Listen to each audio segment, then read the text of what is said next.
नमस्कार साथियों, मैं हूं नारायण पटेल आपके अपने चैनल पर। आज हम यहां पर बात करेंगे प्रधानमंत्री यशस्वी छात्रवृत्ति योजना जो कि 2022 के लिए इसी साल शुरू हुई, जिसकी परीक्षा 11 सितंबर 2022 को है। इसमें एक जीएस यानी जीके का प्रश्न पत्र होता है जिसमें 25 प्रश्न पूछे जाते हैं, वो चाहे 9th क्लास के लिए हो या फिर 11th क्लास के लिए हो, दोनों के लिए पूछे जाते हैं। तो आइए फटाफट हम शुरू कर लेते हैं। मैं आपको ये भी बता दूं, इसका कोई दायरा नहीं होता, कोई प्रिस्क्राइब्ड कोर्स नहीं है कि कहाँ से प्रश्न पूछे जाएंगे। आपके अड़ोस पड़ोस इतिहास से, भूगोल से, ज्योग्राफी से, करंट से, विज्ञान से जितने भी प्रश्न आप तैयार कर सकते हैं, बिल्कुल उनकी तैयार करिए और उन्हीं में से कोई न कोई प्रश्न आपको जरूर मिलेंगे। तो आइए, सबसे पहला क्वेश्चन आपके सामने, चंद्रगुप्त मौर्य ने किसको परास्त किया था? सिकंदर, सेल्यूकस, पोरस या फिर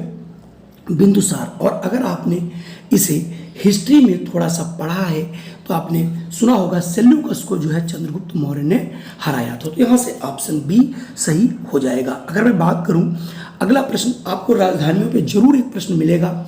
जमैका की राजधानी कौन सी है? कि जमैका की राजधानी किंगस्टन है, यानी ऑप्शन इसका ए ही सही है। बाकी आप जरूर इनको पढ़िएगा। अगला प्रश्न है, कौन सा ग्रह आकार और द्रव्यमान में लगभग पृथ्वी के समान है? बृहस्पति, शनि, शुक्र या फिर पारा।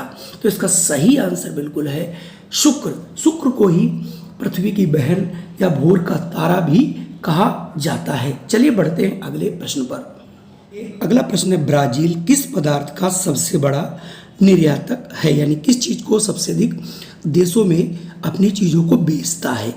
चावल है, कॉफी है, चीनी है, गेहूं है।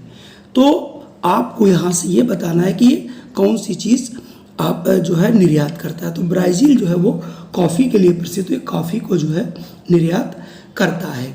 अगला प्रश्न की बात करें हम, 55 तो पूछ रहा है, चिपको आंदोलन किसने प्रारंभ किया था? यानी चिपको जो आंदोलन है उसको किसने जो है शुरू किया था? तो आपको चिपको आंदोलन यहाँ से बताना है।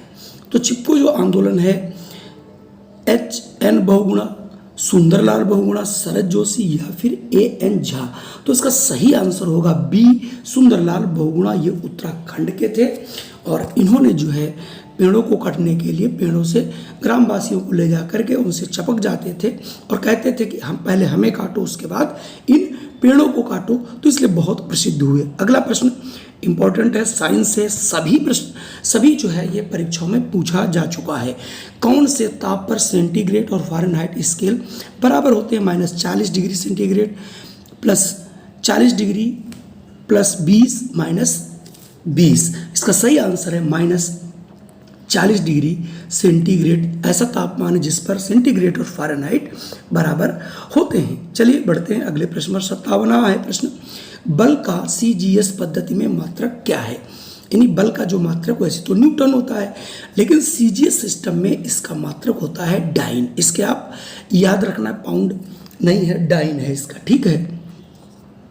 अगला प्रश्न, निम्नलिखित में से कौन सा विद्युत, ऊष्मा और विद्युत दोनों का सुचालक है? यानी जिसके अंदर दोनों का सुचालक होना चाहिए, उसका नाम आपको बताना है। पारा है, चांदी है, सोना है, पीतल है।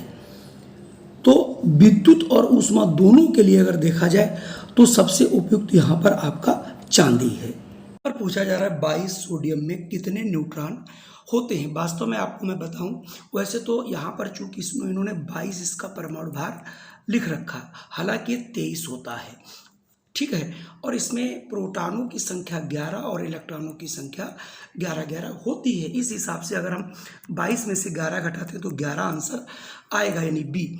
और एक्चुअली ये गलत छपा है या क्या है आपको याद रखना है। तो अगर वहाँ 22 लिख के आता है तो आप 11 न्यूट्रॉन लगाएंगे। वैसे इसमें 23 आपका परमाणु भार होता है, उसमें से 11 प्रोटॉन या इलेक्ट्रॉन जब घटाएंगे तो 12 आंसर आएगा। मैंने दोनों चीज़ आपको क्लियर कर दी है। अगर 22 दिया है तो 11 न्यूट्रॉन लगाएंगे, वरना आप 12 लगाएंगे। पृथ्वी के मध्य की परत को क्या कहते हैं? तो पृथ्वी के मध्य की जो परत है, कोर है, प्रवास या फिर भूपर्टी या फिर लक्स, तो उसको कहते हैं प्रवास, यानी यहाँ से अगर हम देखें तो ऑप्शन बी वाला आपका सही होगा। अगला प्रश्न जो इस समय पेंशन पर खूब चल रहा था, तो इसमें पूछा जा रहा है कि राष्ट्रीय पेंशन योजना से जुड़ने के लिए अधिकतम आयु क्या होनी चाहिए। तो इसमें वही व्यक्ति जुड़ सकते हैं जिनकी आयु 60, अधिकतम जो है वो आयु 60 वर्ष हो और 18 वर्ष से बड़े हों। चलिए, भारतीय रिजर्व बैंक की स्थापना किसने की थी, जिसे बैंकों का बैंक कहा जाता है। तो इसकी हुई थी स्थापना 1935 में, याद रखना है। अगला प्रश्न है, नेहरू गोल्ड कप इससे संबंधित है। तो नेहरू जो गोल्ड कप है वो वॉलीबॉल से संबंधित है, ये भी मुझे याद रखना। खेलों से काफ़ी क्वेश्चन आपको मिलेंगे, जैसे अभी कॉमनवेल्थ गेम हुए हैं जिसमें भारत ने चौथी पोजीशन पाई है और उसमें 61 पुरस्कार पाए। तो ये ढेर सारी चीज़ें आपको याद रखनी है। अगला आपसे पूछा जा रहा है, कालिदास पुरस्कार किससे संबंधित है। तो जो कालिदास, जैसा कि इसके नाम से ही लगता, तो ये लिटरेचर जो है हमारा साहित्य से, इससे संबंधित है, क्योंकि कालिदास लिटरेचर से को उन्होंने वही लिखा था। अगला हमारा प्रश्न है, पानी के भाप में परिवर्तन का ताप 100 डिग्री सेंटीग्रेड है, केल्विन स्केल में इसकी रीडिंग क्या होगी। तो केल्विन स्केल क्या है, उसमें हम 273 और ऐड कर देते हैं, ठीक है। यानी अगर जो सेंटीग्रेड का दिया है उसमें अगर हम 273 और जोड़ देते हैं तो एक केल्विन में परिवर्तित हो जाता है। चूँकि पानी हमारा 100 पे बॉयल होता है, तो इसमें हम 273 और जोड़ देंगे तो ये हमारा 373 आएगा, यानी वो रीडिंग केल्विन पैमाने पर 373 आपको दिखेगी। अगला प्रश्न है, ध्वनि सबसे तेज कहाँ चलती है, वायु, स्टील, निर्वात या फिर पानी। सभी को मालूम है जो ठोसों में जो है वो सबसे तेज चलती है। तो अगर बात करें निर्वात में, तो निर्वात में प्रवाह ही नहीं होगा, और उसके बाद अगर होगा तो फिर उसमें वायु में, वायु के बाद पानी में, और पानी के बाद स्टील में। यहाँ पर सबसे अगर अधिक की बात करी जाए तो स्टील में, और किस में प्रवाह नहीं होगा, तो निर्वात में प्रवाह नहीं होता, यानी जहाँ पर वायु नहीं है, मीडिएटर नहीं है। हमारे देश की सबसे प्राचीन भाषा कौन सी है, ये तो सभी को प्रश्न आता होगा कि सबसे अगर प्राचीन भाषा की बात करी जाए तो वो है हमारी संस्कृत, ठीक है। अगले अगर प्रश्न की बात करें तो अगला प्रश्न काफ़ी अच्छा प्रश्न है। अगरतला एकीकृत चेक पोस्ट के बाद भारत बांग्लादेश सीमा पर दूसरी एकीकृत चेक पोस्ट कौन सी है, यानी बांग्लादेश और भारत के बीच में जो चेक पोस्ट है उसके बारे में आपको यहाँ से बताना है। तो ये जो चेक पोस्ट है, इसके लिए देखिए आप थोड़ा सा जीएस बहुत स्ट्रांग अगर है तभी आप कर पाएंगे। तो ये होगा पेट्रोपोल एकीकृत पोस्ट। ये देखिए ऑप्शन यहाँ से हम बी वाला बिल्कुल सही है। चलिए बढ़ते हैं अगले प्रश्न पर। अगला प्रश्न है, निम्नलिखित में से किस यंत्र से आपेक्षिक आर्द्रता मापी जाती है, बैरोमीटर, स्पेरोमीटर, हाइग्रोमीटर या फिर हाइड्रोमीटर। तो ये आपका जो पैमाना होता है, जो मापक होता है जिसमें हम लोग आर्द्रता यानी ह्यूमिडिटी मापते हैं, वो होता है हाइग्रोमीटर, यानी यहाँ से ऑप्शन सी सही हो जाएगा।